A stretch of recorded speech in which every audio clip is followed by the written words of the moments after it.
So we just looked at solving exponential equations. Remember, an exponential equation means that x is in the exponent position. And generally, when we're solving exponential equations, we end up converting to logs, okay? Now we're going to look at some logarithmic equations, or log equations. And notice there are a couple of general categories here on these problems. The first category that we're going to see of log equations is when there are multiple logs in one equation. More specifically, every single term in the equation has a log in it. Second type we'll look at is when you have a mix of logs and non-log items in the single equation. For instance, this equation here has a 2 that does not have a log on it. So the techniques that you're going to have to use are a little different when everything is a log versus when you have some pieces that are logs and non-logs. Okay, so we'll have to look at both cases. Let's start out with equations where every single piece has a log. Okay, not only does it have a log, but it has a log with the same base. The base on all these is 10. They didn't write it, but we know it's 10. Okay. Generally, when that happens, you're going to want to rearrange pieces or use some log properties, like the product property or the quotient property, to get one log equal to another one. For instance, in this case right here, since I had 2 logs with the same base that were being subtracted, I could call it log of 3x minus 4 over x plus 1. I could have rewrite that left-hand side with a single log. Equals log 2.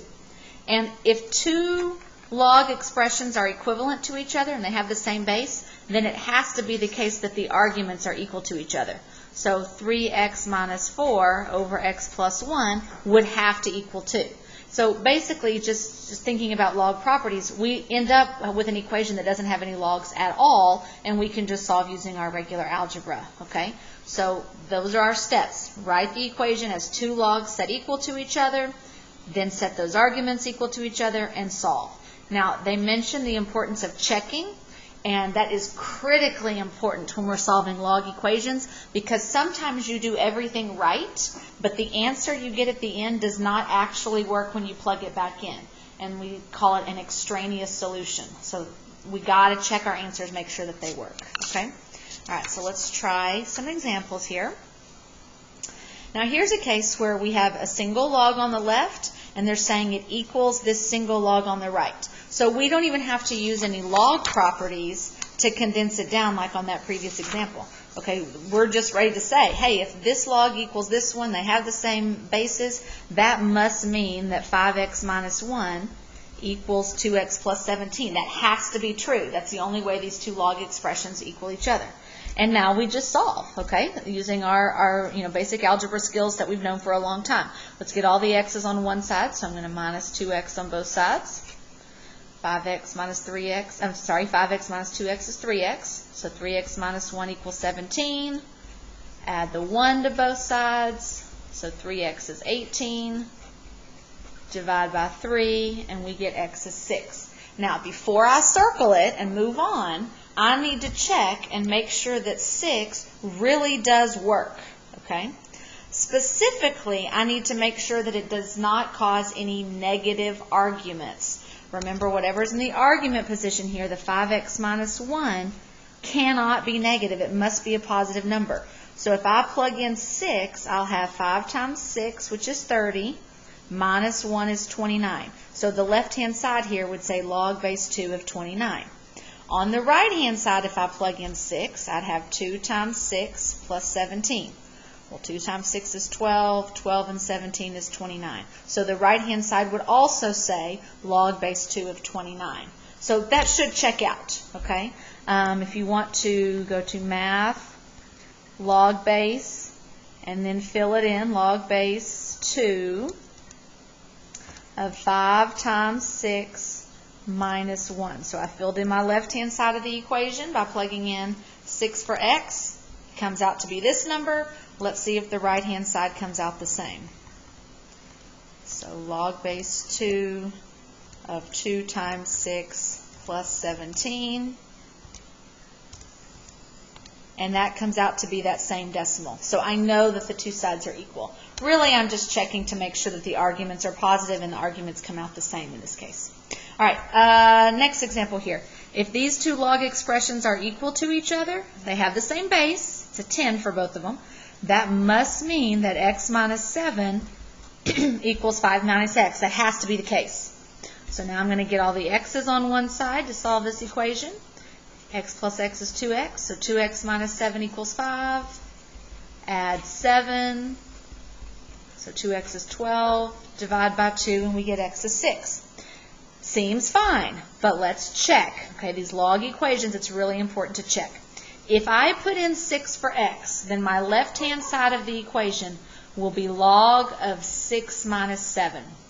6 minus 7 is negative 1. So the log on the left-hand side will have an argument of negative 1. Remember, we cannot have negative arguments. So this is not going to work. If I plug in 6, it's not going to work. On the right-hand side, 5 minus 6 is also negative 1. So the right-hand side will also say log of negative 1. So the two sides are going to match, but you can't have a negative argument. So if I type in log of 6 minus 7, I'm going to get an error message in my calculator. It doesn't work. So even though I did all my math right, x cannot be 6 because it will cause a negative argument. So we say that that's an extraneous solution, and there was no solution. Okay, there's not a number that will work. Okay. Number 19, notice this is a log minus another log equals a log. So this is a log equation with 3 different log portions. We said on our notes that we want to get one log equal to another one. Notice I can use my quotient property here to say log of 3x minus 4 over x plus 1 equals log 2. Okay, that has to be the case. If I've got 2 logs being subtracted, I can write it as a single log where the arguments are divided. If the left side equals the right side, that has to mean that 3x minus 4 over x plus 1 has to equal 2. The arguments must be equal to each other. And then I can solve this equation. I'm going to multiply both sides by x plus 1. That will get 3x minus 4 on the left and a 2x plus 2 on the right. And this is a lot better than we started with. Now we don't have any fractions. Now we'll get all the x's on one side. So I'm going to minus 2x on both sides. I have x minus 4 equals 2. Add 4 to both sides, and we get x is 6. I promise the answer is not always 6. It's just worked out that way so far. Before I circle it, let's plug it back in and make sure it's going to work. If I put 6 in for x, 3 times 6 is 18. 18 minus 4 is 14. 14 is positive argument. That's fine. If I plug in 6 here, 6 plus 1 is 7. 7 is a positive argument. And notice that log of 14 minus log of 7 would let me say log of 14 over 7, which is 2. And that would check out with the right-hand side. So that's good. It does check. You typed in the left-hand side, plugging in 6 for all the x's, it would equal the right side of log 2. Okay? Let's see, number 20. Notice it says ln, but ln is still a log. It's just that the base is e instead of 10 or 7 or whatever. 2 logs being added together, so we can write it as a single log where x and x plus 3 are multiplied. I hope it's okay with you that I put this x at the beginning and the x plus 3 second, but it's still those 2 arguments being multiplied together. Equals ln of 10. So when I distribute that x, I'll have ln of x squared plus 3x. I can put parentheses to show that whole thing is the argument. Equals ln of 10. If these 2 logs are equal to each other, then their arguments must be equal to each other. And now I just keep solving, and it's a quadratic, so you got to think about your strategies for solving a quadratic. Remember, quadratics have 2 answers. So I can either use factoring or quadratic formula, and usually factoring works out pretty well. I'm going to have to get it set equal to 0 to use that factoring approach. So x squared plus 3x minus 10 equals 0. This will factor. X times x would make x squared. 5 times 2 would make 10. I want the 5 to be positive and the 2 to be negative in order to produce a positive 3 in the middle. If these 2 pieces multiply together to be 0, then either x plus 5 equals 0 or x minus 2 equals 0. If x plus 5 is the one that equals 0, subtract 5 from both sides, x is negative 5. If x minus 2 is the part that equals 0, I can add 2 to both sides and I get x is 2. So I got 2 solutions, negative 5 and positive 2. I need to check both of them and make sure that they both work. It's possible that they both work. It's possible only one of them works. It's possible neither works. I have to check and see. If I put in -5, this argument right here, -5 plus 3 is -2. I cannot have a negative argument. Furthermore, this log would be ln of -5, and I can't have a negative argument there. So -5 does not work. If I plug in 2 plus 3 is 5, that argument would be +5, that's fine.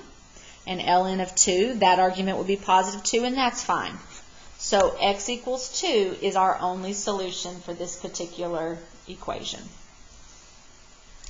Let's try another one. Notice 2 logs on this side, but they're being added together, so we could combine them using the product property.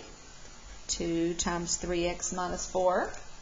And on the left-hand side, there's a coefficient in front of this log, so I can raise it up as my exponent, and I'll have log base 3 of x squared. So on the left, log base 3 of x squared equals log base 3 of, I can distribute this to 6x minus 8. Notice the entire 6x minus 8 is the argument. 2 logs equal to each other. That means their arguments are equal to each other. So x squared equals 6x minus 8. This is a quadratic equation, so it will have 2 solutions.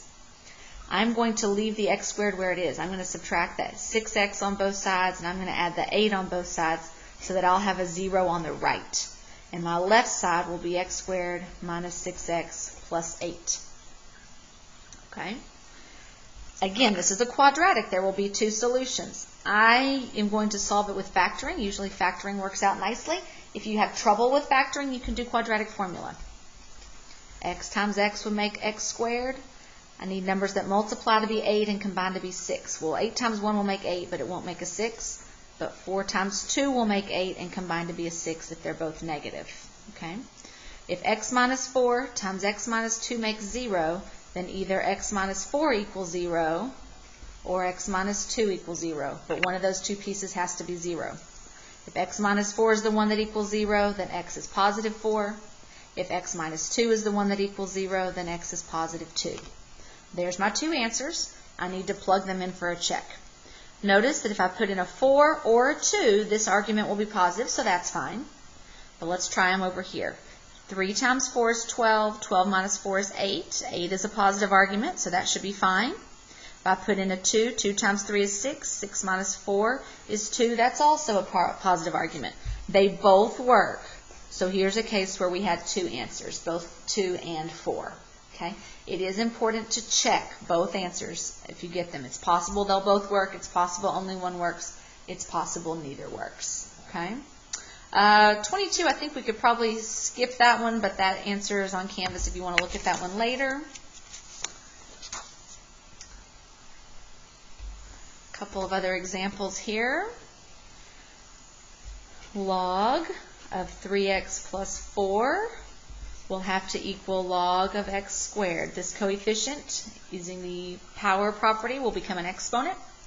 These 2 logs are equal to each other, so 3x plus 4 has to equal x squared. This is another quadratic. Quadratics have 2 answers, so we got to find 2 answers and see if they work. Again, I like my quadratic set equal to 0. I'm going to keep my x squared positive, so I'm going to subtract 3x on both sides, and I'm going to subtract 4 on both sides. So I'll have 0 equals x squared minus 3x minus 4. I can solve this by factoring. If you struggle with factoring, then use quadratic formula. 4 times 1 will make 4, and if I make the 4 negative and the 1 positive, I'll get a negative 3 in the middle. If these 2 pieces multiply to be 0, then either x minus 4 equals 0 or x plus 1 equals 0. If x minus 4 is the one that equals 0, then x is 4. If x plus 1 equals 0, then x is negative 1. I need to check and see if either of these will cause a negative argument. If I put in a 4, 3 times 4 is 12, plus 4 is 16, that's a positive argument, that's fine.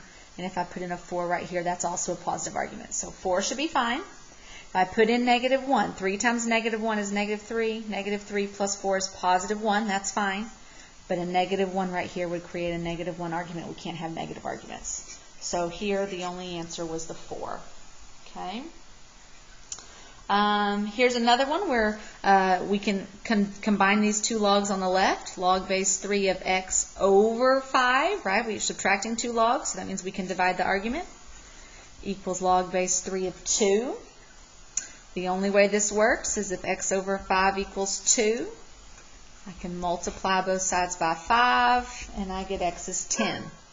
Make sure that if you plug in 10 for x, it's going to work. And the only place to stick it is right here. That will be a positive argument. It should work. Okay. Again, if you struggle with the check in your head, plug it into your calculator.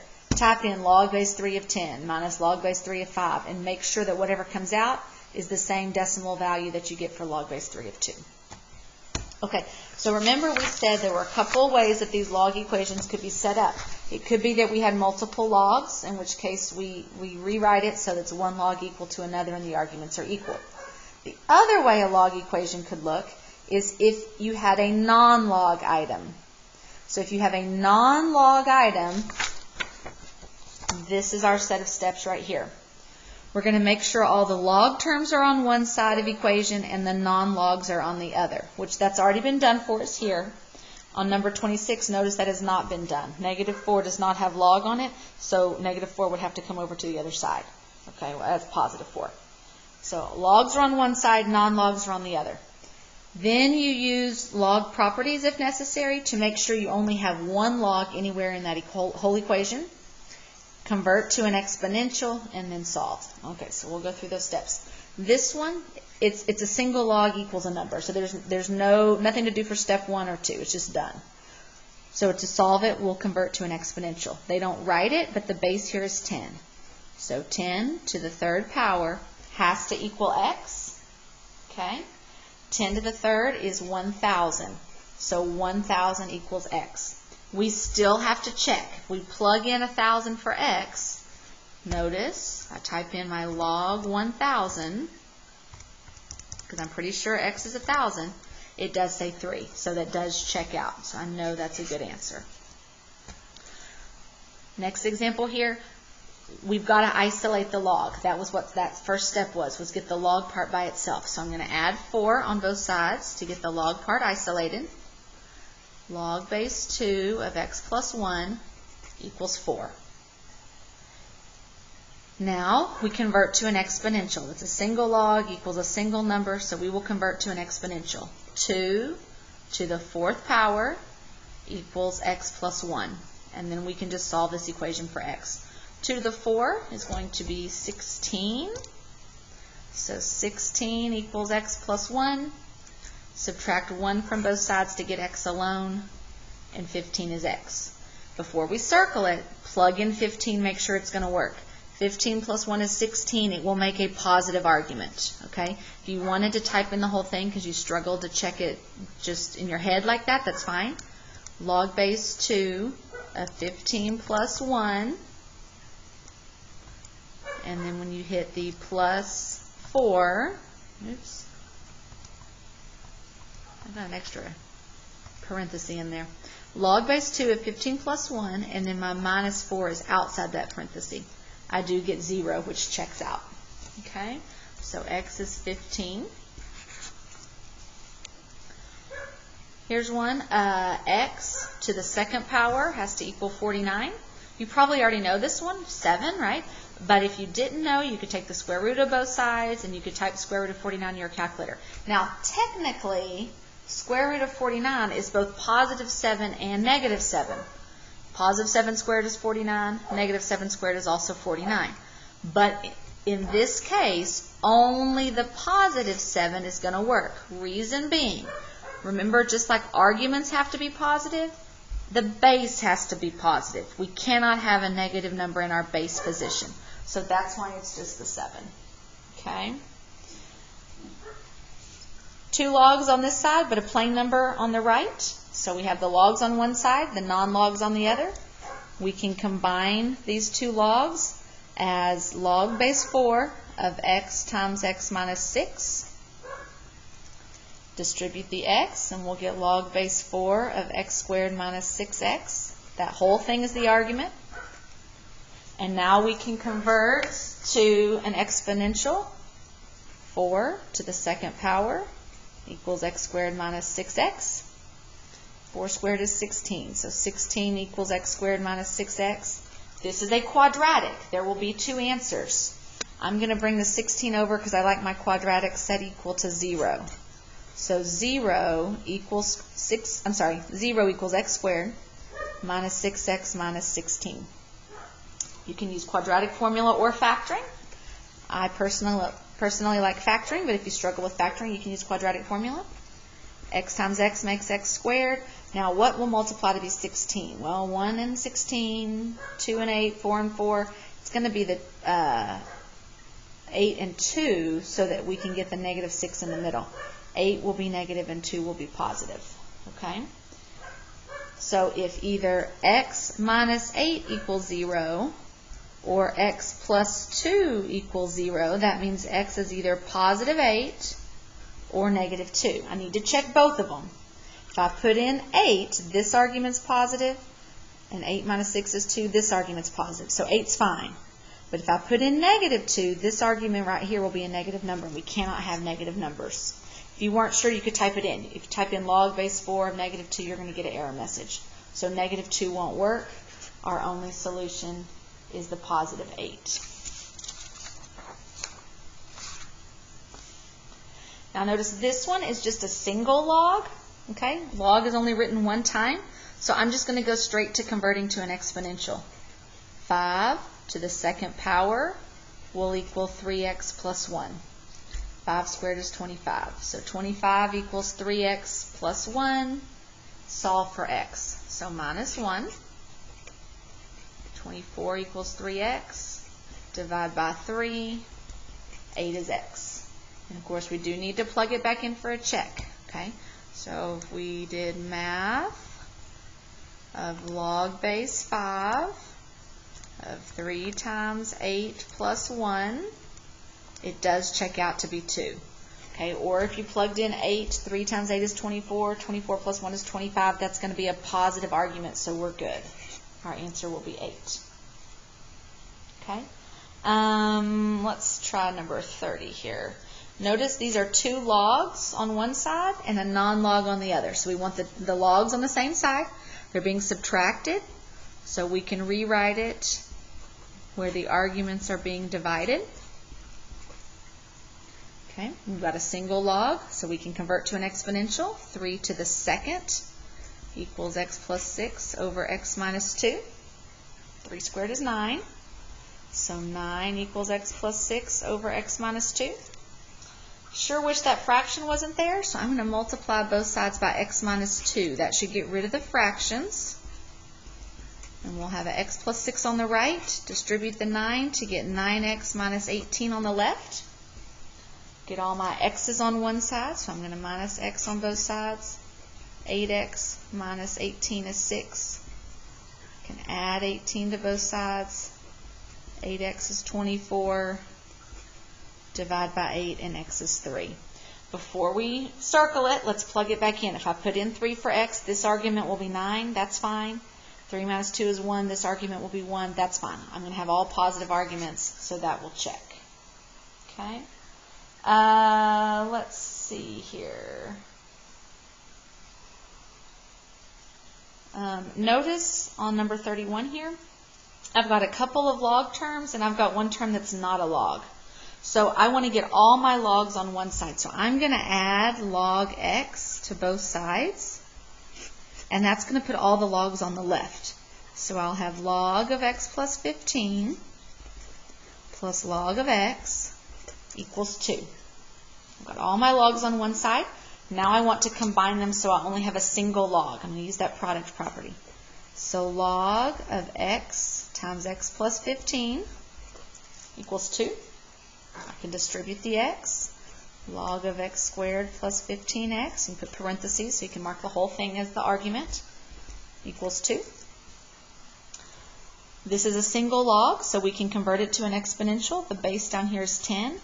So 10 squared equals x squared plus 15x. 10 squared is 100, so 100 equals x squared plus 15x. It's a quadratic equation. There's going to be two answers. I like my quadratic set equal to 0, so I'm going to minus 100 on both sides so that I've got a positive x squared plus 15x minus 100 equals 0. Then I can try to solve with factoring. If you struggle with factoring, use quadratic formula. X times x is x squared. All right, now I need stuff that will multiply to be 100 and combine to be 15. I want to say 10 and 10. 10 times 10 is 100, but it won't make 15. But 20 and 5 will. 20 times 5 is 100. And if I make the 20 positive and the 5 negative, they will combine to be a positive 15x in the middle. Now that I've factored, these two pieces multiply to be equal to 0. So either x plus 20 equals 0 or x minus 5 equals 0. But one of them has to equal 0. If x plus 20 equals 0, that means x is negative 20. If x minus 5 equals 0, that means x is 5. And now I need to check. If I put in 5, this argument will be 5, that's fine. 5 plus 15 is 20, this argument will be 20, that's fine. So 5 works. But if I put in negative 20, this argument will be negative 20 and this argument will be negative 5, and that's not okay. So only the 5 works. And then the last one here, very similar to the previous one here. We've got two logs and a plain number, a non-log term. So I'm going to put all the log stuff on one side and the non-logs on the other. So I'm going to add 3 to both sides.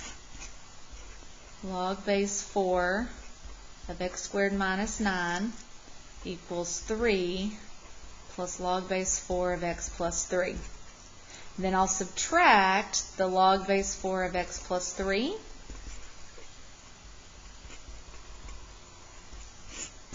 So that all my log stuff is on the left and my non-log is on the right.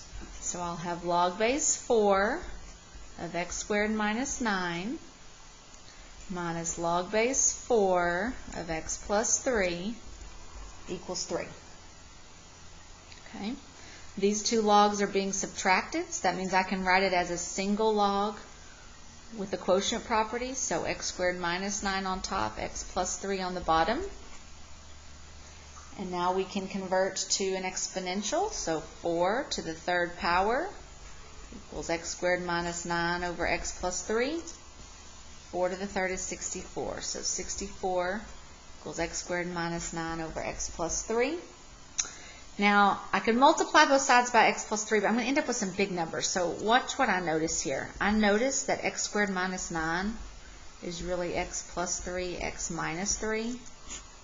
So the x plus 3 on the top and bottom cancel and leave us with just 64 equals x minus 3. And then when I add 3 to both sides, I'm going to get 67. And then let's check and just make sure that that works with 67. Okay. So let's see, math. Arrow down to log base. Log base 4 of 67 squared minus 9. Minus 3 was what the left-hand side said. On the right-hand side, math, log base 4 of 67 plus 3. And it comes out to be that same terrible, horrible decimal, so I know that 67 was the good solution.